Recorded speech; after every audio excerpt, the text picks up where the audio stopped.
Boa noite de novo. Nós temos temos prosseguido com uma série de pregações, que se chama Perfil, e já falamos de alguns personagens da Bíblia.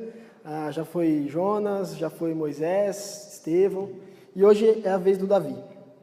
Davi é um dos personagens mais extraordinários, é o meu preferido, é o que eu mais gosto de ler sobre, representa muita coisa para mim. E é uma alegria, falar dele nessa série aqui, Perfil, justamente porque é uma série que tem o objetivo de trazer características, ordinárias ali daqueles caras, quem eles eram, coisas que a gente aprende com eles e etc. Duas coisas que a gente aprende com Davi, e eu selecionei para a gente falar sobre elas nessa noite, é que o Davi era um cara que tinha fé na missão. Ele acreditava cegamente na missão da qual ele estava imbuído, a missão que ele tinha. E o Davi, ele tinha uma clareza sobrenatural até, um avanço assim, muito à frente das pessoas que viviam na época dele, de sacrifício pessoal, de sacrificar a sua própria vida em favor dos outros. E a gente aprende isso com o Davi quando ele escreveu o Salmo 23. Ainda que eu ande pelo vale da sombra da morte, eu não vou temer mal nenhum, porque o Senhor está comigo. O teu bordão e o teu cajado me consolam. E ele continua: preparas-me uma mesa na presença dos meus adversários, unges minha cabeça com óleo, o meu cálice transborda. E esse texto deixa claro essas duas características, e nós vamos falar mais sobre elas. Você confere na sua Bíblia, Salmo 23, se eu não me engano é o 4 e o 5. E vamos lá. Antes de seguir em frente, eu quero fazer com vocês um panorama rápido sobre a vida desse Davi, quem ele foi, as características que ele tem. E a Bíblia mostra pra gente, dá um perfil ali do Davi, com algumas coisas que foi dito a respeito do Davi. Então lá no Salmo 89, o salmista vai dizer que o Davi, ele é um herói e um servo fiel. Já é aí demonstrando as características pessoais do Davi. Uma característica muito importante também, e é a característica mais famosa do Davi, que está lá em 1 Samuel 13, é quando a Bíblia vai dizer que o Davi, ele é um servo segundo o coração de Deus. É o homem, segundo o coração de Deus, que é pelo que ele ficou mais conhecido. Também pelo apóstolo Paulo, quando vai ser usado por Deus, para dizer a respeito de Davi, que o Davi ele é um homem que vai fazer tudo aquilo que Deus quer. Ele vai realizar tudo o que Deus quer. E isso está lá em Atos 13 também, essa declaração a respeito de Davi. E por último, que para mim é mais importante, é mais bonito, é mais significativo a respeito do Davi, é o que está escrito no segundo livro do Samuel, no capítulo 8, quando vai estar escrito assim a respeito de Davi, que ele foi rei em Israel e ele administrou o direito e a justiça para todo o povo. Então ele foi rei em Israel e ele administrou o direito e a justiça para todo o povo. Só isso já dava para encerrar aqui, não precisava falar mais nada a respeito desse cara, só refletir a respeito do significado de direito e justiça já seria suficiente. Mas como a gente tem mais tempo, a gente vai continuar. O Davi é um cara extraordinário. A sua história começa na Bíblia, mais ou menos ali no capítulo 13 de 1 Samuel, quando Deus manda a Samuel ungir o novo rei. Deus tira a bênção de Saul e fala para Samuel: olha, já escolhi o novo rei, vai lá na casa do fulano, você vai ungir o cara que vai ser o próximo rei de Israel. E ali Davi é apresentado, ainda é um menino, pastor de ovelhas. E depois de um tempo, ele se encontra com Saul, quando Saul já está atormentado, Deus já tirou o espírito de Saul, ele já não representa mais a vontade de Deus, não representa mais a liderança, principalmente do povo, e ele está atormentado, e os amigos ali sugerem: você está precisando dar uma descansada e uma relaxada, então a gente vai chamar alguém para tocar uma música para você. O Davi é esse cara, vai lá tocar harpa para dar uma tranquilizada no rei, que devia estar ali com a sua síndrome do pânico, os seus estresses, essas coisas. E o Davi se encontra com Saul. E a partir daí, a história de Davi começa a ganhar sentido, significado e importância, vai ficando maior. Porque logo em seguida, ou antes, nesse meio tempo aí, ele enfrenta o Golias, vence o Golias, já fica um pouco famoso, já começa a ganhar moral com a galera, E ele ainda é um menino.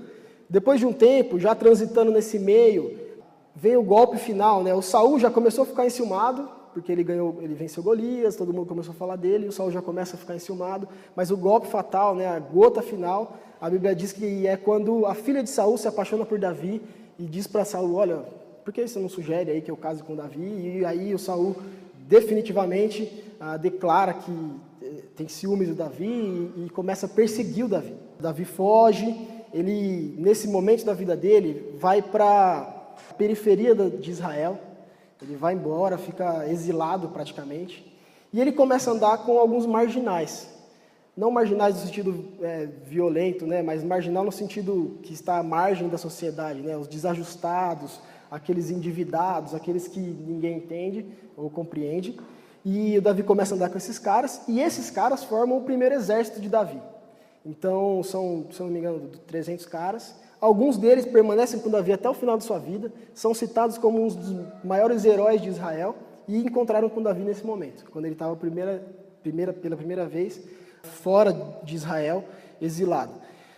Ele vai peregrinando ali, margeando, né, a periferia de Israel, se encontra com pessoas de outros povos, faz alguns amigos, já encontra pessoas chaves, ele começa a fazer algumas alianças, ele é um cara para frente, né? Então ele vai encontrando pessoas que vão tendo sentido para ele e ele vai tendo sentido para essas pessoas, que logo depois, no final da vida, vão ser importantes para ele. E ele vai fazendo essa turma, né? E segue com o seu exército. Chega um momento em que Deus definitivamente tira o reino de Saul. Saul já está totalmente fora de si, né? Consulta os mortos e etc. Davi está ainda seguindo o seu caminho, fiel a Deus, levando ali a sua vida. E ele já se torna, logo em seguida, logo que Saul morre, ele já se torna rei em Judá, que era a tribo de Israel. Quem está acompanhando com a gente a sala de panorama bíblico, que alguns de vocês estão fazendo, vai lembrar que a gente falou lá, né, que nessa época Israel ainda era um reino meio dividido, né? As tribos ainda eram meio independentes, não era uma nação completa. E vai lembrar que eu disse também que o primeiro passo foi conquistar Jericó. E depois começou-se a formar uma nação coesa, né, forte, com uma identidade única. E isso fica claro nesse movimento aí, né? Porque a tribo de Judá, que é a tribo de Davi, já o torna rei só da tribo de Judá. E o resto de Israel, por um tempo, segue com outro rei ali, filho de Saul. Deus não quer que isso aconteça, então, através do profeta Samuel, Deus define que algumas coisas aconteçam. E Davi se torna rei sobre todo Israel. E aí é o ápice da sua história. Ele completa a conquista da terra, né, da terra que Deus tinha prometido a Israel. Ele se torna realmente importante, ele se torna realmente famoso em todo o entorno ali de Israel. Tem um salmo, inclusive, onde ele vai dizer, né, as pessoas vêm até mim, me fazem elogios, me trazem presentes. Então, ele realmente era um cara de destaque. E a história dele continua, e quando ele está ali quase no fim de conquistar toda a terra que Deus havia definido que ele conquistasse, que era a missão dele, ele comete adultério com Batseba, ele faz parte ali do assassinato de Urias, que era o marido dela, depois ele se arrepende de tudo isso, escreve um salmo maravilhoso, né, que é o Salmo 51, um salmo de arrependimento, quando ele está ali sendo confrontado por Deus, inclusive recomendo a leitura também. E a história de Davi dá uma tropeçada. A partir daí, a família de Davi, como Deus diz que vai acontecer, fica meio bagunçada. Depois de um tempo, os filhos brigam, um filho mata o outro, né, Absalão mata um dos irmãos, e a casa de Davi entra em guerra praticamente, entra em uma bagunça total. O que acontece é que novamente Davi fica exilado, ele sai de Jerusalém, ele vai para a periferia, né? Fica à margem da sociedade novamente, porque o Absalão, seu filho, usurpa, como a Bíblia diz, o trono do pai e se torna rei de Israel. E o Davi, para não ter muito choque, ou até por falta de confiança, porque ele tinha pecado, e isso era castigo de Deus, ele fica meio desestabilizado, mais uma vez vai para fora de Israel, encontra alguns amigos daquela época, enquanto ele ainda era jovem, isso garante a ele muita coisa. A Bíblia vai dizer para a gente que, enquanto ele está longe, ele tem o apoio desses caras. E depois de um tempo, claro, é o plano de Deus, Absalão morre, esse momento turbulento passa, Davi volta para Israel com pompa, com circunstância, ele já é um cara conhecido, o povo gosta dele, e ele tem ali os últimos feitos da sua vida. Ele, na verdade, antes disso, ele já conquistou Jerusalém, que estabeleceu ali a sua casa. Jerusalém, depois, por muito tempo, até hoje, é a cidade principal de Israel. E ele traz a arca de Deus também, um momento muito feliz da vida do Davi. Nesse momento em que ele está exilado, é o momento em que ele mais escreve salmos. Então, principalmente os primeiros salmos ali do livro de Salmos, ele escreve nesse momento que ele está exilado, em que ele exalta o apoio de Deus, o sustento de Deus, a companhia de Deus, o livramento de Deus. Ele exalta pessoas que têm caráter, que vão ajudá-lo nesse momento. Então, é interessantíssimo esse período da vida do Davi. E quando ele volta e novamente estabelece seu reino, uma das últimas coisas que ele faz é preparar a construção do templo. Que te lembra, né? O Salomão vai construir o templo e ele já deixa tudo pronto.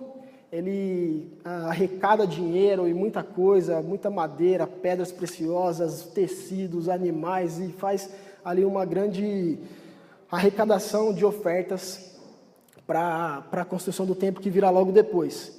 E nesse momento também, uma das últimas coisas que a Bíblia diz que ele disse, ele faz uma das orações mais bonitas da Bíblia, no finalzinho de 2 Crônicas.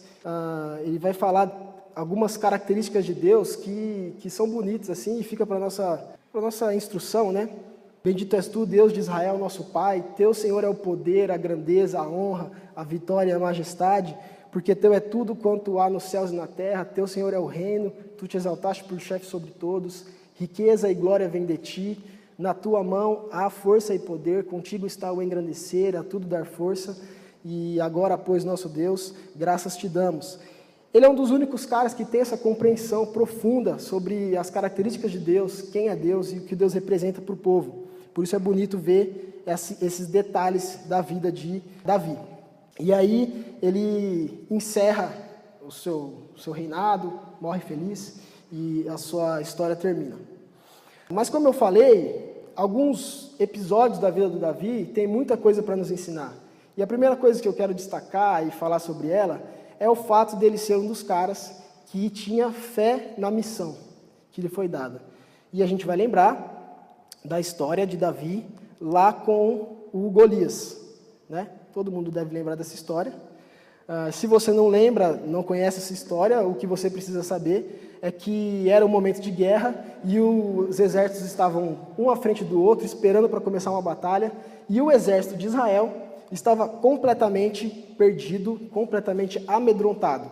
Eles estavam num cagaço total. É isso que a gente precisa saber desse momento da vida de Israel.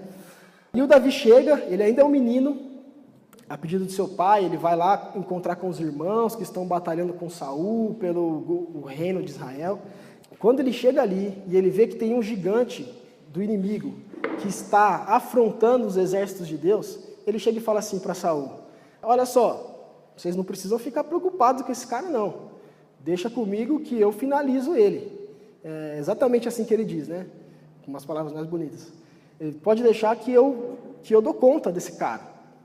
E ele vai lá e passa no riacho, como nós cantamos, né? Pega 5 pedrinhas e vai para atacar o gigante filisteu.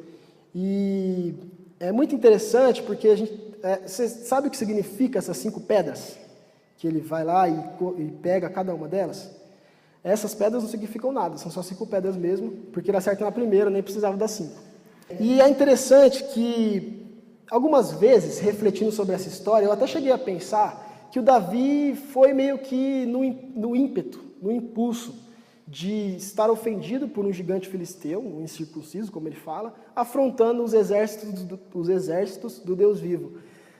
Então, na minha cabeça, eu achava que o Davi tinha sido meio inconsequente, como Saul mesmo acha que ele é. Pô, cuidado, hein, garoto, você ainda é jovem, ele é um soldado treinado, vem cá, coloca essa armadura e tal.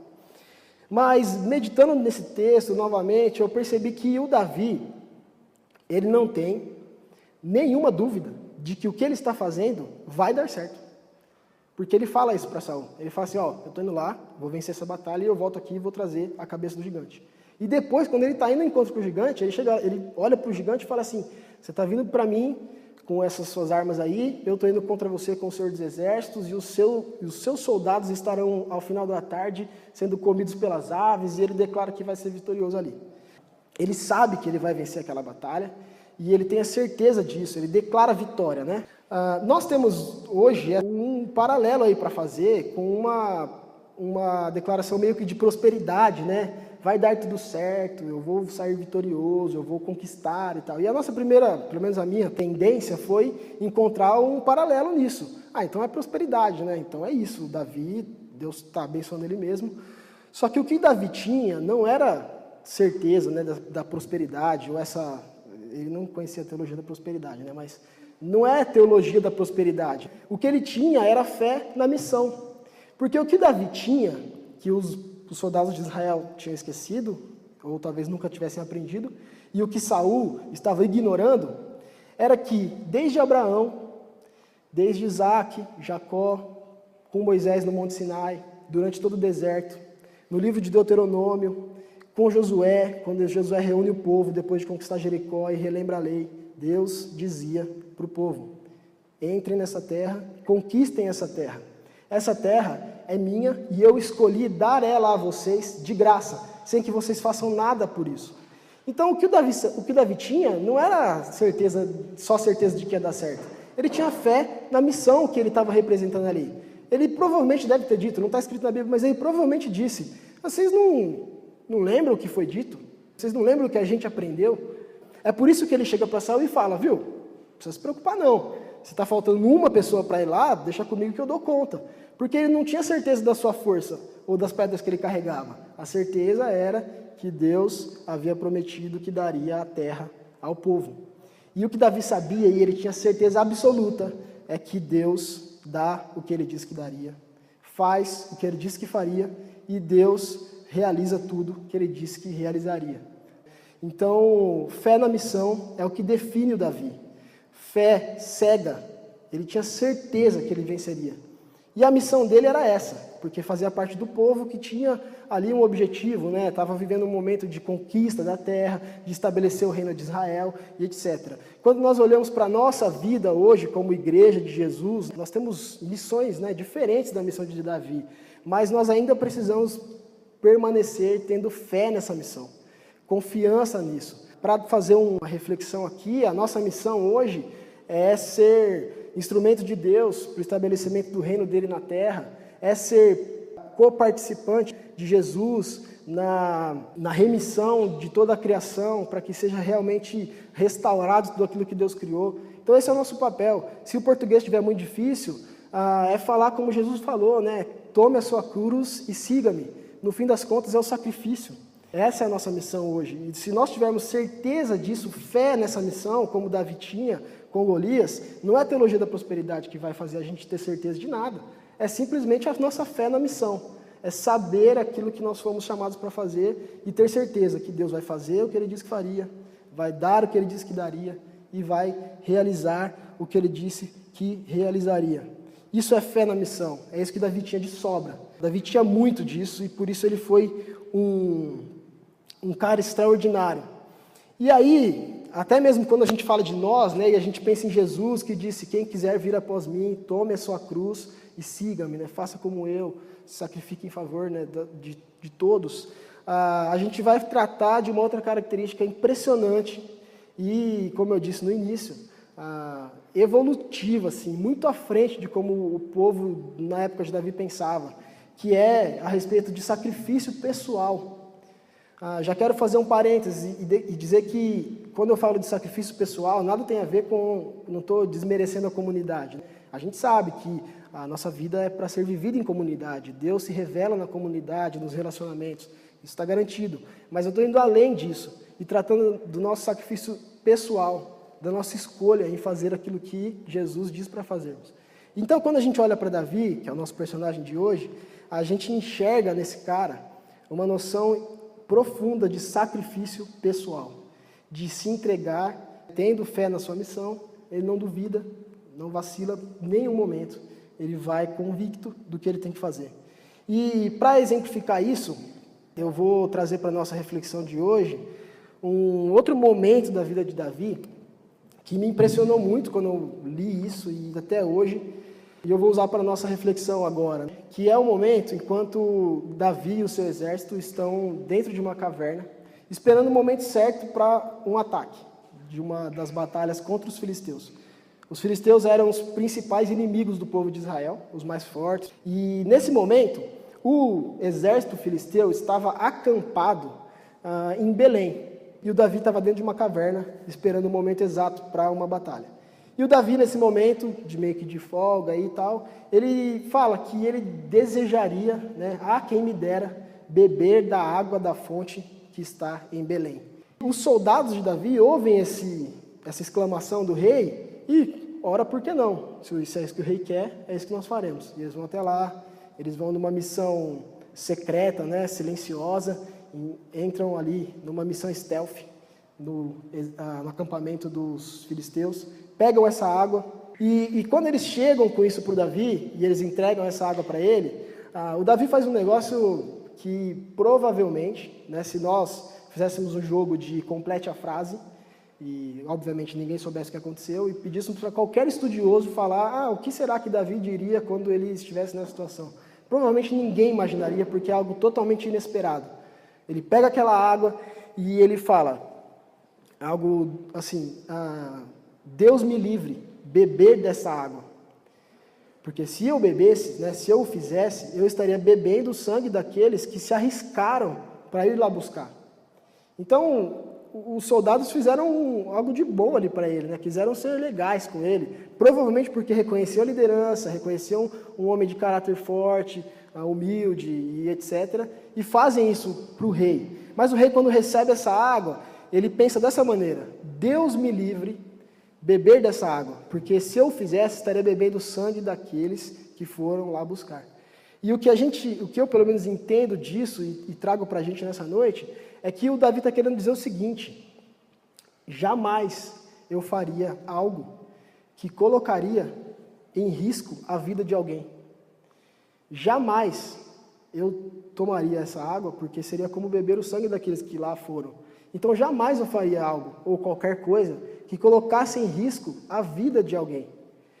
O Davi tem essa consciência, e ele pega aquela água e ele derrama no chão como oferta a Deus, fazendo uma oferta pessoal, um sacrifício pessoal, pagando um preço pessoal, tomando uma atitude pessoal. E é isso que eu quero trazer para a gente como uma reflexão e um exemplo do que o Davi faz. Pensando claramente nessa frase que ele diz: eu jamais faria algo que colocaria em risco.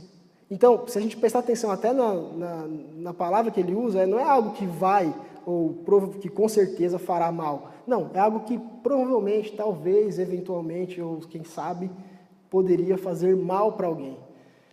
Arriscar a vida de alguém. E ele sacrifica isso. É impressionante, e ainda mais se nós colocarmos em perspectiva com o nosso momento que a gente está vivendo hoje, né?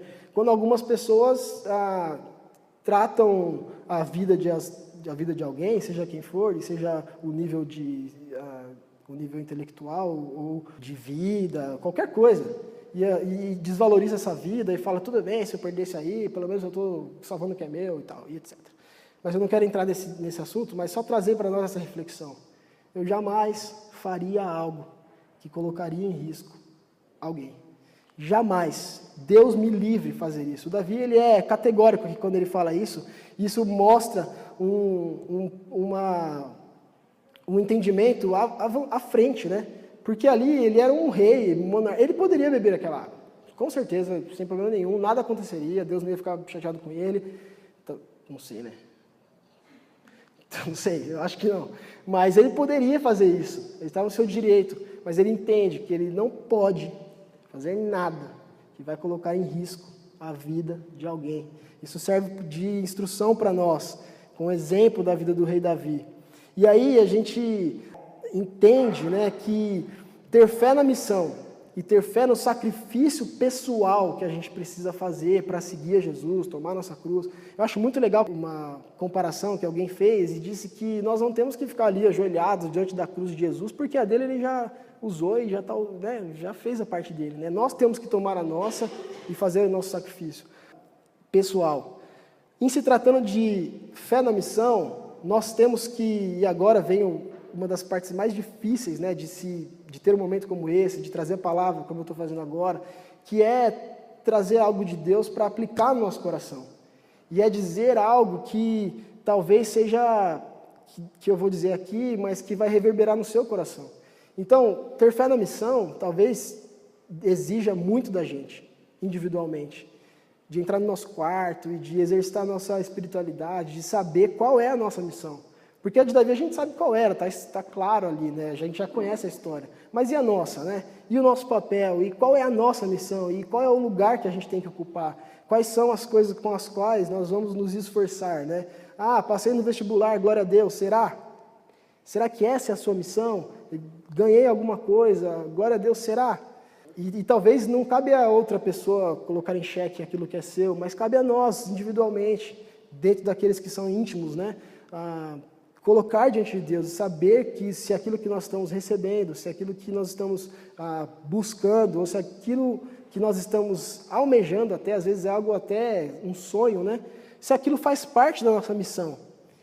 E o Davi dá um exemplo aqui, de que ele tinha fé na missão que ele estava seguindo, justamente porque ele estava na missão a qual Deus havia dado para ele, imbuído ali. Então fica como reflexão. E mais uma vez, caminhando para encerrar, né, esse momento de reflexão, refletir sobre o que o Davi escreveu. Porque ali no Salmo 23, ele deixa claro o que ele significava para ele, né? Ele diz que, ainda que eu ande pelo vale da sombra da morte, não temerei mal nenhum, porque o Senhor está comigo. O teu bordão e o teu cajado me consolam. Ele está dizendo, ainda que eu ande pelo vale da sombra da morte, eu tenho fé na missão, eu sei que o Senhor vai dar o que o Senhor disse que daria, né? Eu sei que o Senhor vai fazer o que disse que faria, eu sei que o Senhor vai estar onde disse que estaria. Então é por isso que ele não tem medo, e ele tem a certeza que Deus está caminhando com ele. Ele vai dizer no outro versículo, né, ao qual eu me referi, preparas-me uma mesa na presença dos meus adversários, unges minha cabeça com óleo, o meu cálice transborda. E a interpretação mais interessante que eu já vi desse texto, que eu mais gosto inclusive, é aquela que vai dizer, né, o Davi começa dizendo, o Senhor é o meu pastor, então eu sou o cordeiro. Se eu sou o cordeiro, o que eu estou fazendo na mesa? Eu estou sendo servido. Então, quando ele diz, prepara-me uma mesa na presença dos meus adversários, o meu cálice transborda, né? Unges minha cabeça com óleo, o meu cálice transborda, ele está dizendo, o meu cálice transborda, eu sou cheio de bênção quando eu estou sendo servido na mesa onde estão sentados os meus adversários. E isso é a declaração profunda e linda de Davi e a consciência que ele tinha a respeito do sacrifício pessoal, de se entregar em favor do outro, mesmo que sejam os inimigos. E ficar, né, para a nossa reflexão, aquilo que ele disse, jamais faria algo que colocaria em risco a vida de alguém. Pelo contrário, né, se alguma vida tem que estar em risco, que seja a minha, né? Unge minha cabeça com óleo, meu cálice transborda, sendo servido em sacrifício pelos meus adversários. Amém. Deus, obrigado por esse momento, a Tua palavra é muito rica, nós somos muito felizes por termos acesso a essas informações e ao que o Senhor nos ensina através dessas histórias. Que a palavra dessa noite alcance o nosso coração, venha reverberar na nossa mente, ó Deus, que o exemplo do Teu servo Davi, que foi chamado homem segundo o Teu coração, fale alto, ó Deus, no nosso coração também. Em nome de Jesus, nos ensina e nos mostra a forma de enxergarmos a nossa missão, nos dá convicção, ó Deus, nos enche do Teu Espírito para termos fé de fazer aquilo que o Senhor quer que a gente faça. E de ter a certeza, né, de estar consciente de que o Senhor vai fazer o que o Senhor tem que fazer, o Senhor vai dar o que o Senhor tem que dar. Em nome de Jesus, Deus, nos dá cada vez mais essa consciência para a glória do Teu nome. Em nome de Jesus. Amém.